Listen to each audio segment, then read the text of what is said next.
ഞാനിപ്പോൾ നിൽക്കുന്നത് ആറ്റുകാലാണ്. ആറ്റുകാൽ പൊങ്കാലയോടനുബന്ധിച്ച് ഇവിടെ എത്തിയതാണ്. പണ്ട് മുതലേ തന്നെ ഉത്സവ പറമ്പുകളിലൊക്കെ നമ്മൾ പോകുമ്പോൾ കാണാറുള്ളതാണ് നൂലിൽ കോർത്തു വെച്ചത് ഈ ഒരു മുറുക്ക്. അപ്പോൾ ഇതിനെ മരിച്ചിനി മുറുക്ക്, കപ്പ മുറുക്ക് എന്നൊക്കെയാണ് പറയുന്നത്. അപ്പോൾ ഇത് എങ്ങനെയാണ് ഉണ്ടാക്കുന്നതെന്ന് ഇവിടെ ഒരു അമ്മ നിങ്ങൾക്ക് പറഞ്ഞു തരുന്നതാണ്. വീഡിയോ നിങ്ങൾക്ക് ഇഷ്ടമായാൽ ലൈക്ക് ചെയ്ത് സബ്സ്ക്രൈബ് കൂടെ ചെയ്യുക.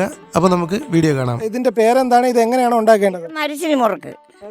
മരിച്ചിനി മുറുക്ക്, മരിച്ചിനി മാവ്, അരിപ്പൊടി, എന്നുവെച്ചാൽ എള്ള് വേണമെന്നുള്ളവർ ചിലവർ 2 ജീരകം ഇടും, അല്ലാത്തവർ ഇത് വേറെ എള്ള് മാത്രമേ ഉള്ളൂ.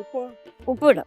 ഇത് ഉപ്പ് എല്ലാം കൂടെ കുഴച്ച് ഇതിനെ സേവയിൽ പിഴിഞ്ഞിട്ട് സൺഫ്ലവർ ഓയിൽ ഇവർ പൊരിച്ചെടുക്കുകയാണ്. മുമ്പേ സസ്യ എണ്ണയായിരുന്നു, ഇപ്പോൾ സൺഫ്ലവർ ഓയിൽ. ഇതാണ് അതിൻ്റെ. ഒന്നെടുത്ത് കഴിച്ചു നോക്ക്. നൂറ്റാണ്ടുകൾക്ക് മുമ്പേ ഉള്ള നമ്മളൊക്കെ ജനിക്കണ പാരമ്പര്യ തൊഴിലാണ് ഇത്. ഇത് ഉത്സവ പറമ്പുകളിൽ ഒരുപാട് അവർക്ക് ചിലവായി വരും. അതേ ഉള്ളൂ കേട്ടോ.